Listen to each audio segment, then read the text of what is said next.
A mediados de 1966, un marinero desempleado llegó a Chicago. Asiduo visitante de billares y hoteles baratos, el hombre decidió olvidar sus problemas por un rato y se inyectó algo fuerte. Al recobrar la conciencia se enteró que había asesinado a 8 enfermeras. Desde los 15 años, Richard Speck era un bebedor habitual. El alcohol resultaba un alivio pasajero para sus jaquecas, aunque también se convertía en el catalizador de una conducta violenta.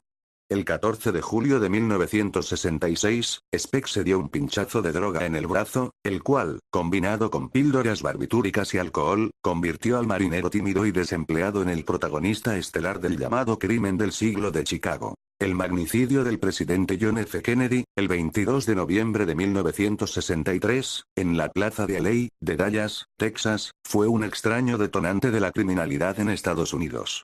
Los historiadores han marcado esa fecha como el fin de la inocencia de una nación que se creía triunfadora al grado de conquistar la luna. En julio de 1966, 3 años después del complot contra Kennedy, Chicago vivió una ola de violencia que se reflejó en sus estadísticas. Tan solo en ese mes se alcanzó la cifra hasta entonces récord de 72 personas asesinadas. De ese porcentaje, 8 murieron la noche del 14 de julio en manos de un hombre delgado, de ojos azules, pómulos salientes y cicatrices de viruela en el rostro, y que ostentaba un tatuaje en el antebrazo izquierdo con la leyenda: nacido para levantar el infierno. Richard Speck había nacido en Texas, pero después de su divorcio vagó de un lugar a otro hasta llegar a Chicago, donde llegó a vivir con su hermana Martha Thornton. Diariamente salía temprano de casa, prometiendo que buscaría trabajo. Y es cierto, siempre andaba a la busca de empleo en las oficinas de contratación del sindicato de marineros de la entidad. También es cierto que después de confirmar que no había nada para él se refugiaba en los bares de mala muerte, donde era fácil ganar unos dólares en el billar y conseguir alcohol y barbitúricos. El 13 de julio de 1966 aparentemente la suerte de Speck pareció dar un giro positivo, pues se enteró de que había una vacante en un carguero mineral que partiría hacia Indiana. Aunque el marinero deseaba ir a Nueva Orleans, no estaba dispuesto a dejar pasar la oportunidad, por lo que se dirigió apresuradamente hacia el muelle. Pero fue en vano, el puesto ya lo había ganado otro tipo. Sin un solo centavo en el bolsillo, encargó sus maletas en una gasolinera y pasó la noche en una construcción abandonada. Sin embargo, todo parecía indicar que las cosas cambiarían para Richard Speck, sobre todo porque al día siguiente obtuvo un puesto en un buque transoceánico que soltaría amarras 14 días después. 2 semanas, como sea, transcurren rápido. Consiguió un poco de dinero para irla pasando y para invertirlo en sus partidas de billar, juego que siempre le daba un poco de morralla para sobrevivir. Durante su celebración, Speck había bebido más alcohol de lo habitual y tragado tantas píldoras como le fue posible. Aproximadamente a la hora de la comida trabó amistad con 3 hombres que aparentemente eran marineros como Speck. Estos le invitaron a que se despachara con algo más fuerte. Los 3 se arremangaron las camisas para compartir agujas hipodérmicas, droga y paraíso. El mundo cambió ante los ojos de Speck y la historia de la criminalidad de Chicago también. A las 23 horas, Corazon Murao, una de las 9 enfermeras que compartían un departamento de la calle 100, 2319 Ast, en el barrio de Jeffery Manor, escuchó que alguien tocaba suavemente la puerta. Abrió, creyendo que se trataba de alguna de sus compañeras. No era una enfermera, era el mal personificado en un hombre que se tambaleaba y que en la mano llevaba una pistola. Tan rápido como pudo, el intruso reunió a las 6 enfermeras que estaban en el apartamento en uno de los dormitorios. Una por una fue amordazada y despojada de su dinero. Más tarde llegó el resto de las inquilinas.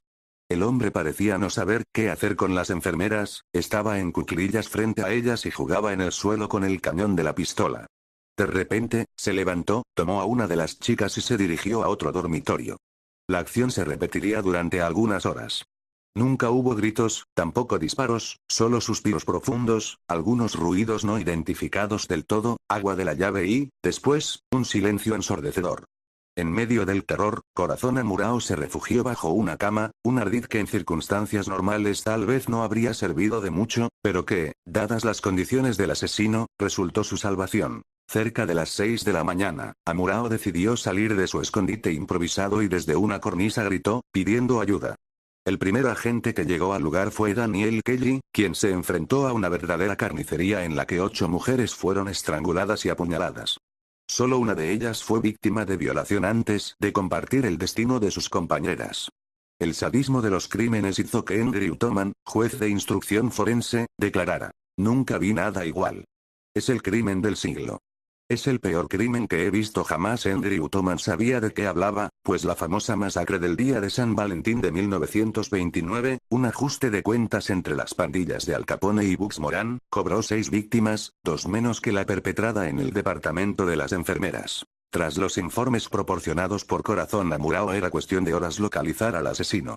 Teniendo como base el retrato robot, los trabajadores de una gasolinera reportaron que un hombre con las características del dibujo les había encargado unas maletas. Al despertar, el 15 de julio, Richard Speck no recordaba lo que había hecho la noche anterior, ni siquiera cuando vio que tenía una mano manchada de sangre. Incluso se dio el lujo de ir a jugar billar y ligarse a una prostituta. No fue sino hasta que empezó a escuchar por radio la información y características del sospechoso, que hablaba de sus tatuajes en los brazos y marcas en el rostro, que entró en un estado de acorralamiento, al grado de intentar suicidarse, cortándose las venas, en el interior del hotelucho Star. No obstante, la hemorragia solo sirvió para que el médico de guardia del hospital de Cobb County apreciara un tatuaje que decía "nacido para levantar el infierno". El doctor Leroy Smith preguntó el nombre a su paciente. Este, con voz apenas audible, respondió: Richard Speck. Una nueva piedra se había añadido al largo camino hacia la silla eléctrica. Después de un año de audiencias, el 6 de junio de 1967, Richard Speck fue condenado a la pena de muerte. Sin embargo, la moratoria para todas las ejecuciones aprobada por el Tribunal Supremo de Estados Unidos, que duró de 1966 a 1976, salvó a Speck de su cita con el verdugo. El 22 de noviembre de 1972, Richard Speck fue otra vez condenado, esta vez a 1.200 años de prisión, la condena más larga que hasta entonces se había dictado en la Unión Americana. A pesar de esto, Speck fue incluido entre los presos con derecho a salir en libertad bajo palabra en 1976, posibilidad que no atrajo la atención del convicto. En 1987 cambió de parecer, solo que hubo una gran resistencia por parte de los familiares de las víctimas, que prefirió continuar en la prisión de Stateville. Tras estos amagues, Richard Speck se sumió en un silencio profundo, del cual saldría después de muerto.